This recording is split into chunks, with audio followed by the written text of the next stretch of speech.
వచ్చేస్తోంది. ఎవరు? మీ అమ్మ. మా యానివర్సరీ గిఫ్ట్ కోసం మీ అమ్మ ఇల్లంతా వెతుకుతోంది. కాసేపట్లో ఇక్కడికి వచ్చేస్తుంది. తను ఆ గిఫ్ట్ ని వెతకడం ఆపదు.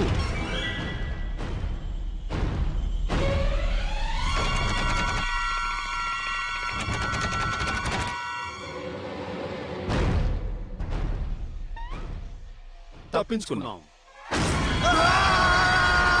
హలో, మీరు ఎలా ఉన్నారు? నేను ఇక్కడ క్లీన్ చేయడానికి వచ్చాను.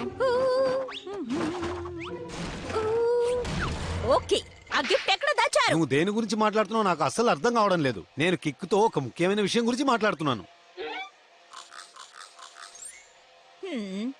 అలాగే, మీరిద్దరు మాట్లాడుకోండి.